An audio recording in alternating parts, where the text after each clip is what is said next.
Morning, I'm Jamie Norris. And Shauna Norris. Hey, how's it going? I'm Madison Booth, and today I'm going to talk to you about scuba gear. Now, you might be getting new into scuba diving or may have never heard about scuba diving. I'm here to tell you about the gear you should invest in and buy, and that gear is none other than Scuba Pro.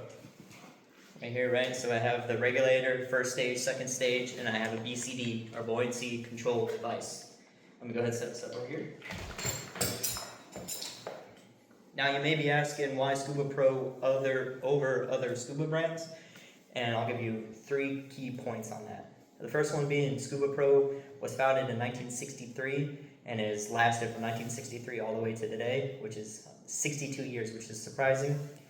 Not only that, but you can do not only recreational diving with their dive gear, but you can also do tech diving too. With the tech diving becoming a new and prevalent diving for a lot of divers, it's kind of good to have that versatility between recreational diving and tech diving. Now, tech diving is more of your mixed gases. You can stay down at longer times, deeper than you could in recreational diving. As for me, I am a master diver, so I'm just a step below the professional level on the PADI rung right there. I'm working for my dive master. And Scuba Pro has helped me immensely through my training and the classes I took and the places I've been. I have a little bit over 200 dives underneath my belt, and with those 200 dives, I have had 0 gear issues. Now, when I was in Chuuk, which is the wreck capital of the world, which is surprising, it's considered the Japanese Pearl Harbor because of the amount of ships we sunk there.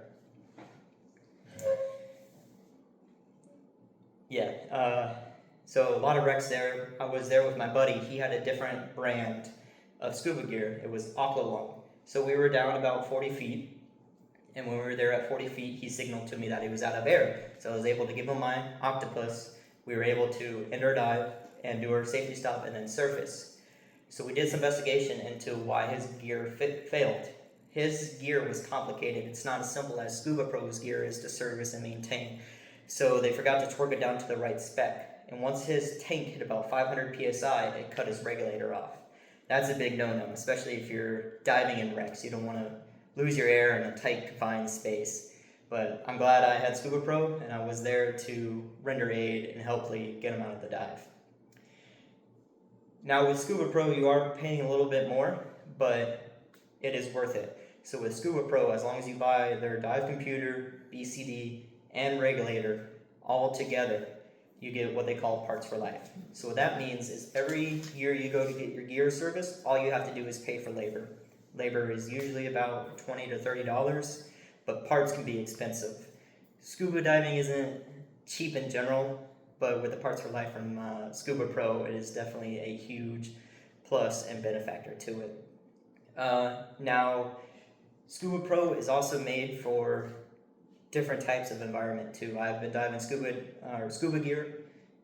Pro gear since I started. So in Florida, right, I learned to dive in springs, which are cold, about 60 degrees constantly, right?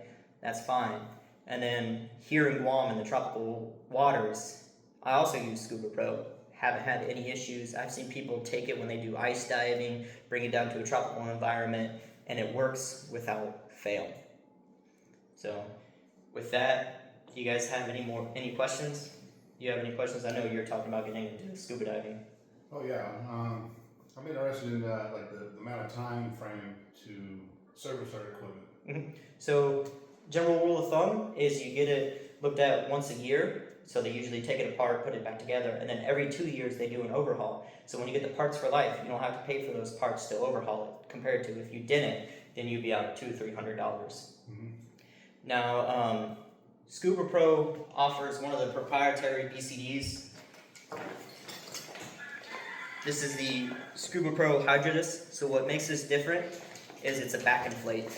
So what that means is usually BCDs are like a jacket type where you'll have big pockets come over to you and then you inflate and the gas will go up there in front. Now with the back inflate, it's behind you. So you get better buoyancy control and you get more lift too.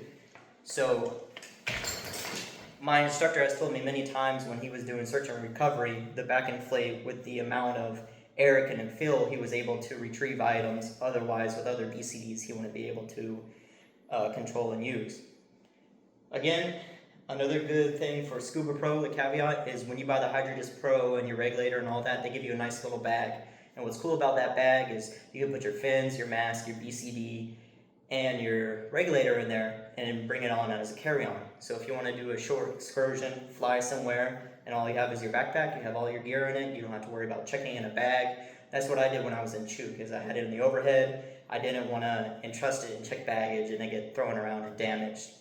Now when it comes to ruggability, again, I have about 200 dives on my equipment personally. I have experienced no failures, other than a couple scrapes on the outside, but everything works fine.